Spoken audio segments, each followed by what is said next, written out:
যাবে বুকের এই রক্ত ঝরিয়া জীবন প্রদীপ আমার নিভে যাবে বুকের এই রক্ত ঝরিয়া। কাশ্মীর পোশাক শ্রমিকদের দাবি অনুযায়ী তোমার ভালোবাসা সম্ভব হয় বলে জানিয়েছে বুকে নিয়ে সোমবার সন্ধ্যায় তারা কারখানা মালিকরা বলেন কয়েক মাস আগে গঠন করে শ্রমিকদের বেতন বৃদ্ধি করা হয়েছে।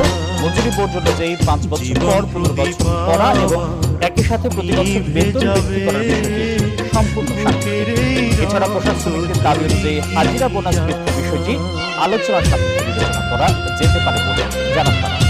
কারখানা মালিকরা জানান ডিসেম্বরে শ্রমিকদের বেতন বৃদ্ধির পর সক্ষমতা না থাকায় বন্ধ করতে হয়েছে অনেক প্রতিষ্ঠান।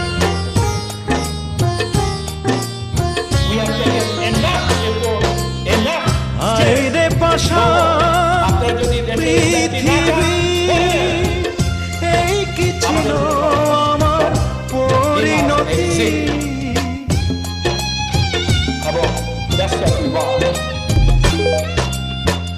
আইরে পাশা পোশাক শ্রমিকদের ন্যূনতম মজুরি 17,568 টাকা করার প্রস্তাব দিয়েছে বেসরকারি গবেষণা। আর শ্রমিক সংগঠনগুলোর দাবি ন্যূনতম বেতন হতে হবে 22 থেকে 25,000 টাকা। সিপিডির গবেষণা বলছে দক্ষিণ এশিয়ার মধ্যে সবচেয়ে